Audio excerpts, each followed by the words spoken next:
back with another segment from Practical Magic, a show about the people who work in the more magical realm, the etheric realm, people who practice the art of healing, whether they be shamans, energy healers, psychics, intuitive counselors, Reiki masters, crystal healers, or tarot readers. Today we're in South Africa, in Cape Town, and I have an energy healer with me. She practices energy healing and she teaches it. Her name is Janine Zitianellis. Thank you for having me. Pleasure. Thank you for having me. Exciting. Yeah. So I'll jump right in. This Sure. is a show about the work and the people who do these more, what I think of as more magical work. You know, it's not your 9-to-5 job. Yeah. Though it could be. Well, it is. Yeah, it often is. So how would you describe your work, Janine? Sure. You know, being a teacher of energy healing and presenting that material, there is so much that falls under the umbrella of energy healing. Right. There's so much, and I teach so many different modalities just to introduce the students to what is available out there, and then they'll see what resonates with them, I suppose what resonates with their soul, and then they go and study that more. So when I say energy healing, for myself, what does that mean? What does that mean for your practice? For me, I feel very confident in that I can ground and connect to source and channel the healing energy to where it needs to go and what it needs to do. I don't really have to get involved at all, besides creating a space, actually putting my stuff out the door and just being a channel and sending the healing through to people who need healing. So would you see yourself as more a channeler, an energy worker, or a teacher? I'm all of that. I'm all of that because... What does energy healing mean to you? I have an idea. I think a lot of us have a kind of commonplace knowledge of auras, or nowadays it's written a lot about. But what does that mean to you when you're healing someone's energy? What is our energy? Our energy is, like you said, the aura. And what's an aura? The aura consists of a whole lot of different subtle bodies, which is energy, and they vibrate at different frequencies. So the more dense is what we see, and as you go through the aura, they become finer.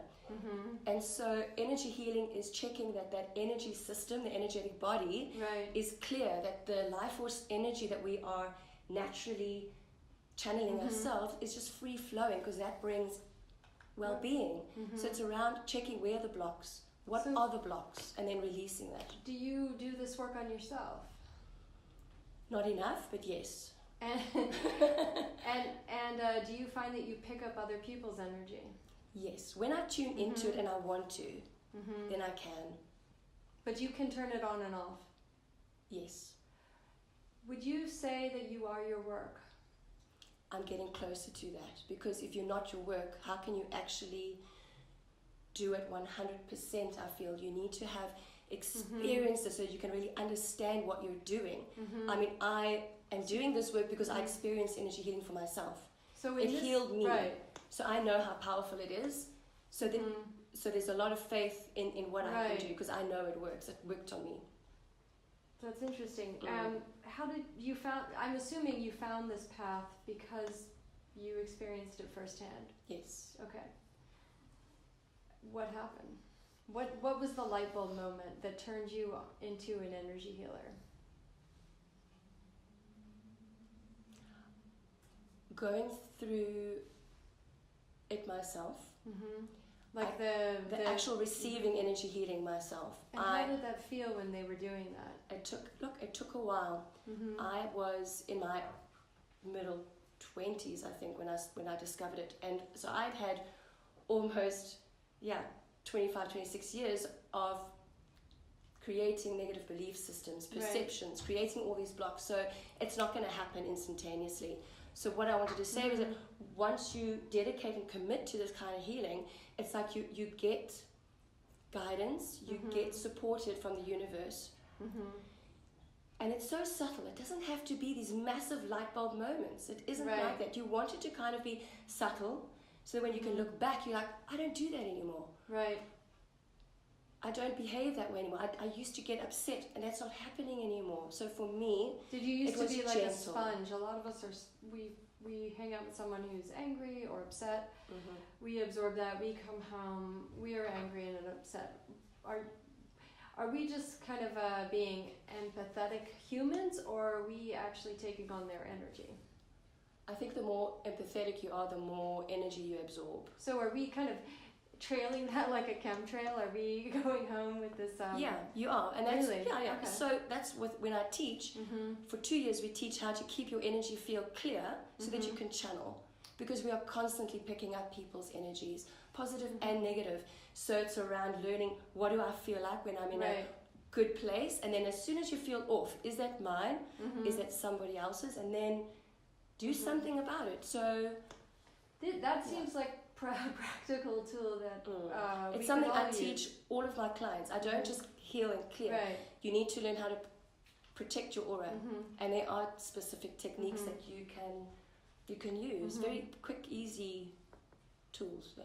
So, as a sidebar, what are these tools? What's a quick, easy tool to keep your energy clear as a regular? What I do, what works for me, what works for you, is I use a white light disc, which I envision and visualize, and I use my intention, which is very powerful. Yes. I put the white light just above my aura, and I just do it 3 times, coming through all my energy bodies that I described. Pick up anything that's not mine underneath this disc, gets transmuted into something positive by Mother Earth, and it brings in more light. You do that 3 times, you'll find the first time is kind of slow, the second time is a little bit quick, and the third time it's just like just to check if there's anything left over. So you just see the disc go down. I can visualize quite well, but I can also feel it as it's coming through, and it clears. For me, that's a nice quick, and you can even do it with your eyes open. So if you're in public, you're not going to look like weird. You know, you just I need to actually clear, but then protect after you've cleared. Otherwise, you're just going to pick up stuff again. How do you protect after you clear? So a lot of people use the visualization of a bubble. You sit in a bubble of light. Some people use Archangel Michael and his cloak to protect them. It's whatever resonates. So if you work with the angels, you would call upon him. I like stepping into a bubble. Some people put themselves in those see-through cake holders. So whatever works for you. And the thing is, you need to believe though that you're protected. So yeah, visualization is good and the intention's there, but you need to believe this is protecting me, and it does. Right. If I forget to do that and I go out into a public area, I come back and I need to recoup somehow. So it's very powerful. You mentioned to me in our pre-interview that when you do energy work, I said, what do you see? And you said you don't see, you're feeling, and your hands get hot, right? How does that feel for you? When you first happened, did that again? So when I did my 2-year training, I hardly felt anything in my hands, and actually didn't think anything was happening. So I used a lot of intention. Please be working. Right. But as I've now been doing this for however long, it's the switch on, and I can feel it immediately. It feels like balls of energy in my hand. I'm making sure that I'm working from my heart, not the solar plexus. Ego needs to be out the door. It's on now, and you just feel it. You feel it coming through, and then you just let it go. I think I can feel it. Yeah, I think I can. It feels a bit like energy. Magnetic. Yeah, it's magnetic, and you've got chakras there, so it's coming out the chakras in the hands. You've also got chakras in the fingertips, so you can also just place your fingers with intention and allow that energy to go through. But it's more powerful through the hands. Yeah.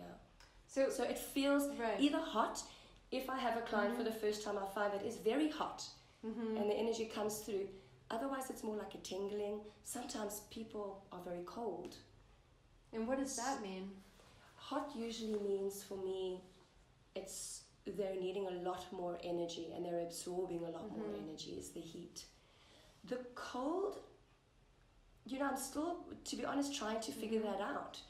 I don't try to question while I'm channeling, because as soon as my head comes in, I start analyzing, I start trying to figure it out, and then I lose my connection. you need to step away and just allow Source, God, whoever's Right. there to help, the angels, the guides, just to channel and do what needs to be done. I'm going to assume, since you mentioned angels, that you believe in angels, spirits, other entities, maybe ghosts. Well, yeah. Well, I've experienced it. So, how we could describe? Tell me about it. What have you experienced? So, with regards to clients coming to see me, they'll come with energies in their energy field that take over their body physically. Right. So they'll be on my bed and they'll physically start moving in a very strange way. It's obviously they're not controlling, they're almost not there. Then I know, okay, this is something else. It's an entity. And there are different levels of entities. You get the dark forces, and then you get those that work for the dark forces. They'll leave quite easily if you just have a conversation with them. The same with earthbound spirits. What you mean, like what we would call a ghost? Yes. Okay. Would be a ghost. So they're not intending any harm, but they are there and they are causing an energy, a negative energy in a building, and they need to go.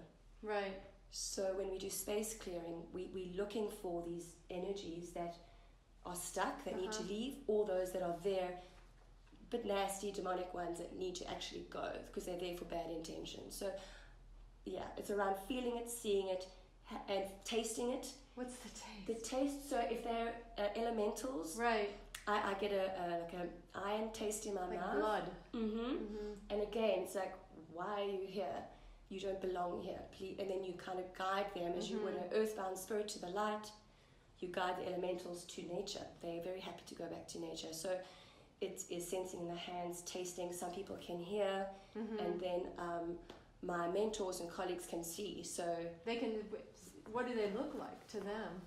Well, we've never really sat down and compared notes, but what I can picture one in my head that we saw, something like out of a monster movie. I don't know if they saw what I saw. Right. I'm not sure. That's your... I'm not sure. Right. But what I saw in my head. What was it like? Something. A nasty dragon. Not a very happy, because I like dragons, but this was definitely an animal with. So when you scary features, say a demon there, that a dragon-like demon brings a taste like blood and a bad vibes to a building. I'm assuming it makes people more contentious. Well, businesses fail, or you can't rent out your space. Okay. There's no money being produced. What is going on? So that's. So you need someone to clear it. Yeah. You clear it. Either you use sound, you use crystals, incense. You have these conversations if you need to. And if they're not receptive to the conversation, then what do you? Then you can call in ascended masters. You can call in angels. I mean, they're there anyway, but if you really need them to clear the energy, there are helpers out there that you can't visually see. But you can feel them. Yes. What do they feel like? They are lighter. They command respect, but they're full of love. So it's these emotions that I feel when they're around. You can sense them based on how you feel. Yes, in my body. So it's an emotion. I feel expanded and comfortable. Do you feel more powerful when they're around? I feel more supported. I wouldn't say powerful, more supported when they're around. And then they could come in and I guess they can come in with some compassion then, right? Well, you have to be compassionate to all of it. Even us as human beings. You need to have compassion for everything. Do you believe in evil? Yes. You do? Do you have compassion for... Yes. What is evil to you? Is it the person who commits it, or... I don't believe people want to be evil. I feel that life has... I can give you some... No. They really don't know. They don't even aware that they're evil, but we're perceiving them as being evil. They're living in a different reality. But I feel that they're showing us a way of being, and we can agree or not agree to be that. Okay. So it's this agreement, I feel, that these people come down to behave this way, so we can as a mirror. Well, either they're going to trigger something in you, and then you know, okay, there's something in me I still need to work on, or you observe and you, with compassion, send them love and light. We send love and light to all our politicians, to the plants, the animals, to especially the politicians. Yeah, that's really you know, even after you've read the headlines, they need love and light, because I don't believe that they are willingly being evil. It's not. I don't think it's. There's too. Right. You know, there's so many variables. It's the way you were brought up, your environment, what you were taught was acceptable or not. Survival. People are in fear and they survive. They just want to survive. You'll do anything if you don't feel safe in the world. So you don't think if people are evil, then if you believe in evil, what is evil to you? I'm going to say the opposite to light. And what we do is we bring light in. Light is love and the compassion. So evil is opposite to that, but it balances it all out. Is it necessary? I believe so. I mean, I do believe so. I mean, if everything was love and light, would we appreciate love and light as much as we should if we haven't experienced the evil? I would, because I'm special. No, I'm kidding. I see your point. We learn through contrast. Yeah. I'm just wondering, in a way, it seems to me that you're talking about evil. It's a concept. It's not a concept. It's a homelessness or environmental distress or decimation of our population. I don't think I would call that evil. No, okay. No. Just checking. So no, evil for me is a certain behavior that goes against humanity. That could be created. Is it perpetrated then by humans, by dark forces, by what the Catholics would call the devil? Well, see, the thing is, and I've become more aware of that now, is that there are, I don't want to call them healers, but there are people out there that are consciously linking in to this evil energy, really, purposefully, to control and manipulate. And it makes me so sad because... But that's not a healer.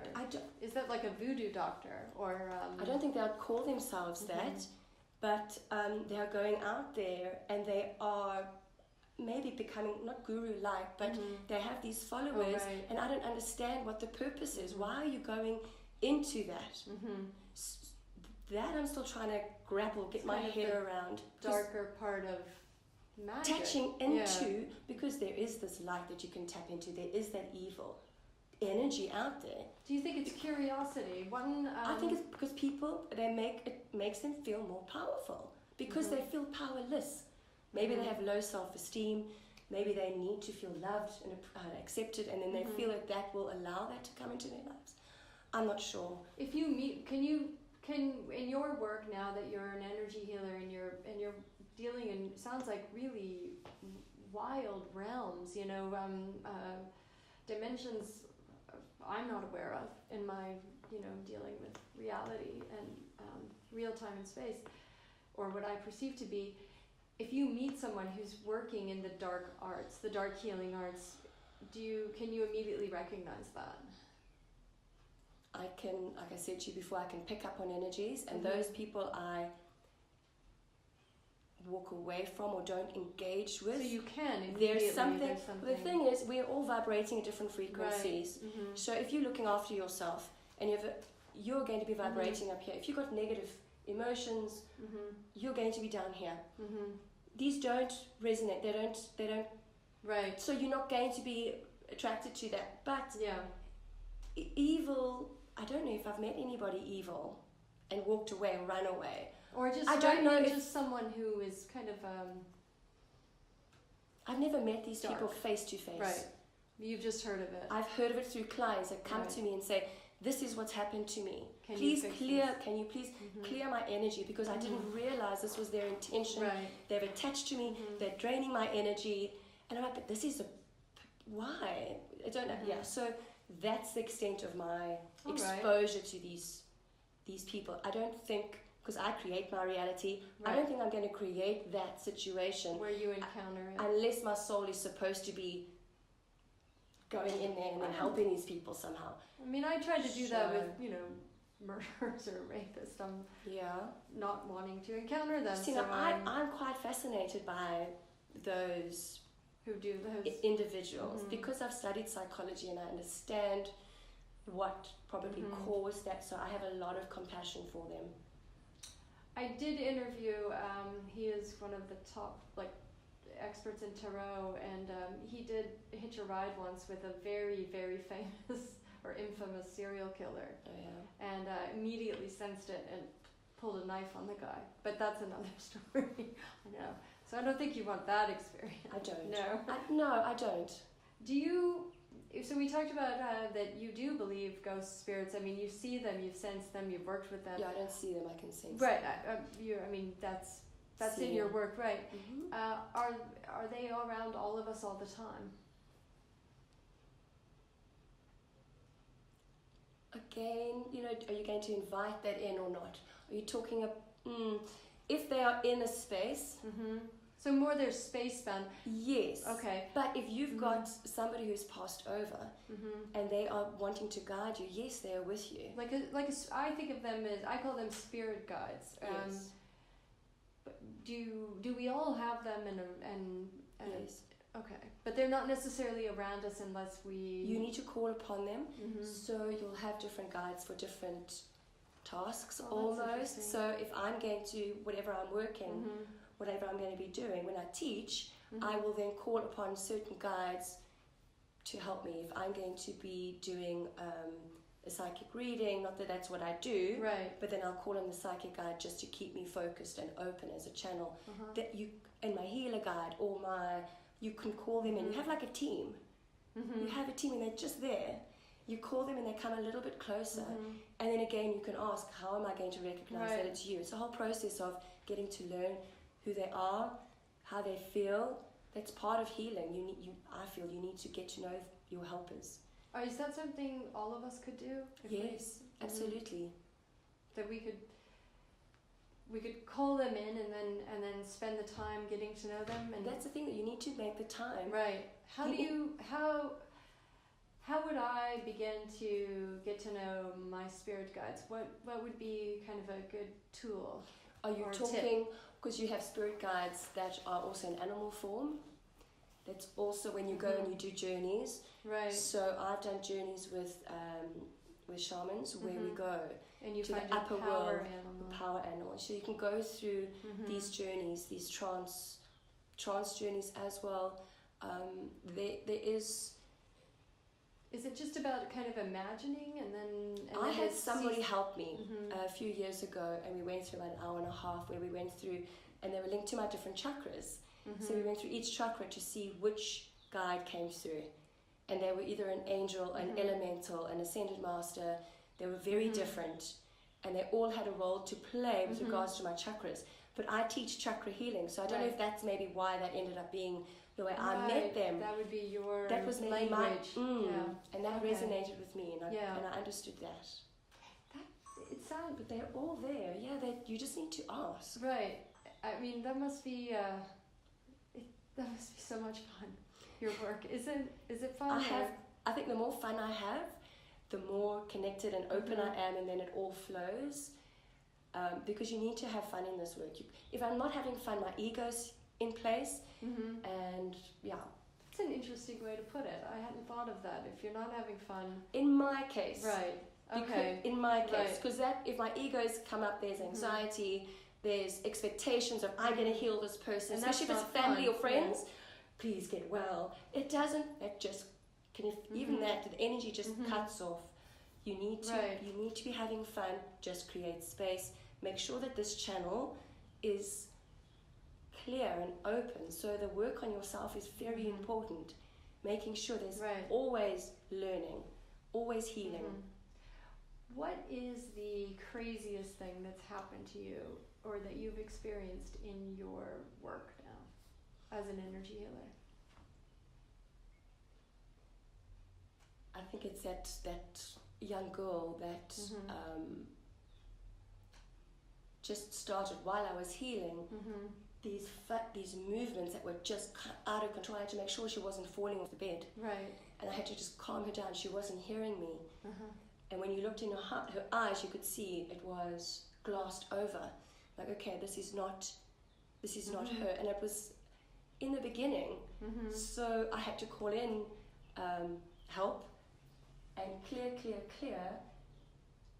Her feet weren't, I looked at her feet, they weren't her feet. She was a young, beautiful girl. Her feet were like red and scaly and it was just very odd. Whoa. So she was completely out of her body. So that actually, I just stopped channeling and I had to just ground and slowly bring in her soul, but make sure that it was a safe place to come into. So I had to clear out her body. And were you a little scared? I was, because first of all I thought she was going to fall off the bed, right? And I thought, wow, can I actually handle this? And then that's when you just have to really connect and say, this has been brought to me, it's a lesson, maybe it's like an initiation.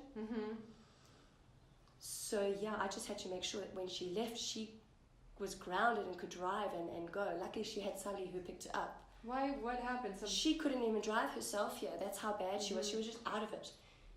But she, maybe because she didn't understand how energy worked, maybe she didn't realize she had picked up something. And I'm not going to tell her, you've picked up a negative entity. Like you've been possessed? No, that's just going to cause even more trauma. You don't need to tell them anything. I mean, that's what you did was kind of what Catholics would call an exorcism, right? Well, that is scary. Yes, but at a lower level, because this entity wasn't very clever. Right. It wasn't asking me questions. It was just listening to what I was saying and just saying, go, you don't belong here. Why are you here? You know, there's certain things that you say to them so that they feel, all right, they don't need to be here anymore. And as soon as she could feel her body again, right, and she did. She said she hasn't felt her body like this for such a long time. You ground them, and then then she's ready. It's released, and again, just protect. Okay. And follow up to see. Yeah. So she obviously didn't realize what was going on. How she picked it up could be many different ways you can pick up negative entities. Either somebody does it to you on purpose, or you pick it up by... Could you tell just by someone walking in the room, oh, they've got something attached to them? Again, is that switching on and off? Yeah. I don't question that, no. It's not my forte, it's not something that I do. And it's not a parlor trick, it's a... No. No. Yeah. But if I was in danger or I probably would pick it up, my guides would tap me or they'd make me realize something, this person is stay away. Possessed or... But again, I don't have that. I don't create that reality for myself, no. By that you mean you're not creating this reality where you're going to encounter those type of dangers or because that's not where my interests lie. Oh, right. My interests lie in psychology, the perceptions and the beliefs that create the energetic blocks in the energy body. That's where I feel I can do my best work. Does that make sense? Because I am of service, but I want... Because that's what I experience with myself. You don't want to be exhausted walking around. No, but you don't. You won't be exhausted because you're not using your energy. You're connecting to... You're not using your energy. You're connecting source, healing energy, and just really focusing so that it can come through you. Right. So you feel energized and great after a healing or something like that. Even if it's something like that? Yes. Yeah, look, you can't have fear. I don't have fear. Not anymore. So I know, I never had fear. I was a little bit arrogant, actually.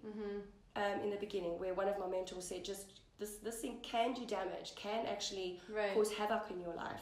So I really had to be more respectful of that. But you know, fear is going to lower your vibration. You're going to attract the stuff. Yeah. So there are those of us who have a lot of fear. Fear just drops your vibration, and you're going to pick up on a lot of stuff. My next question was, what scares you? But you've answered that. What's the one thing you've learned about this universe we live in? You probably learned. What's the one thing Jeez, you I've want? learned so much. Okay, what's the one thing you want people to know that would help them? That you've learned through your work about our universe? I think maybe one of the most powerful things I realized is that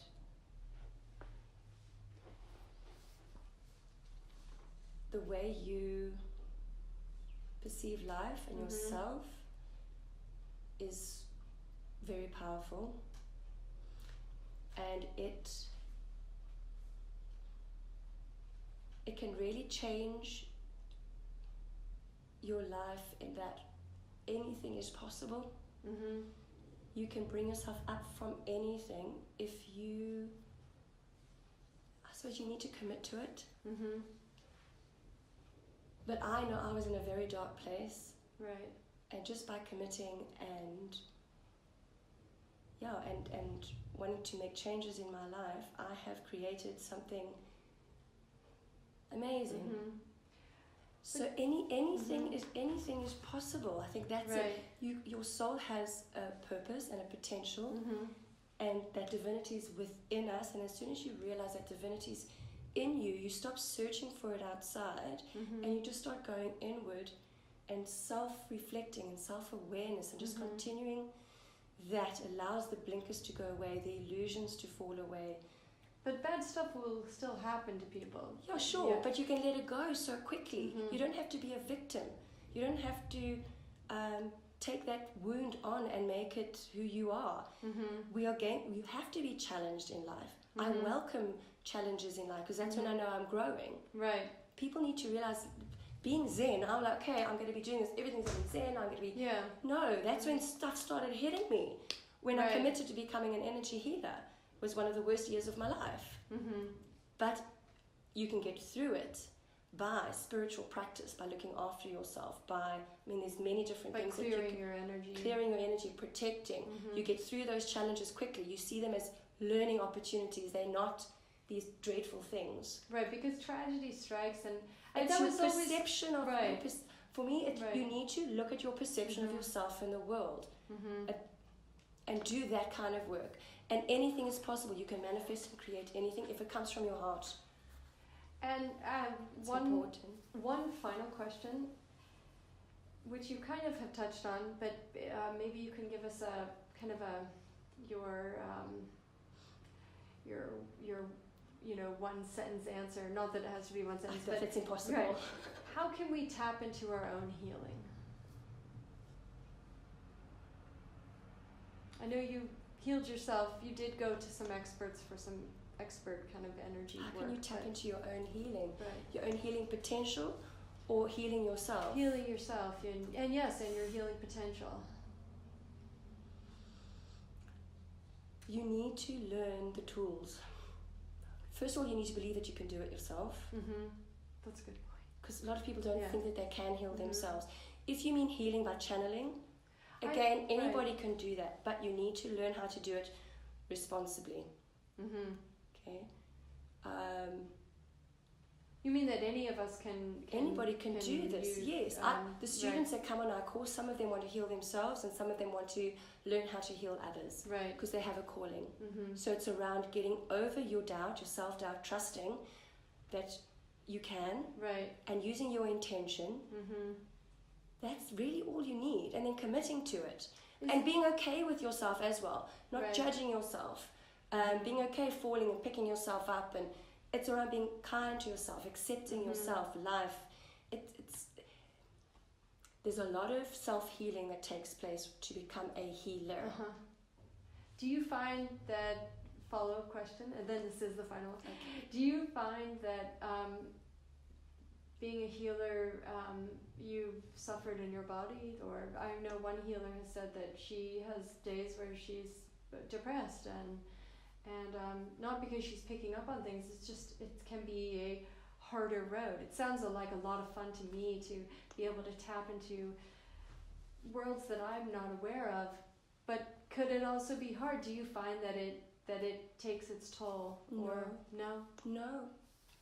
I've never felt better since I've gone on this journey. because of all the self-healing that's occurred. Right. And I'm not tapping into my Mhm. energy, I'm tapping into the cosmic energy Mhm. out there, which is good for me. Yeah, Mhm. so no, Mhm. I haven't felt that in And myself Are you you're constantly doing self-healing, I'm guessing. all the time. Right. All the time. There's Mhm. always more to learn. Mhm. That's an onion peeling over and over Right. again. And I've stopped judging myself for going back Mhm. and looking at my stuff again, because I'm getting at a different level, and the more stuff I can clear, the more I can then connect to people going through the same. Right. So you're meeting. And I think maybe that's where the compassion comes from, Right. because I can get it, Mhm. because I've been there. Yeah. Yeah. That's a good answer. Yeah. Well, thank you, Janine. It's a pleasure. This Thanks, was Tania. a wonderful conversation. Thank you feel so like much. I got some practical tools. Good. Thank you. It was lovely. Yeah. Thank you so much. Thank you.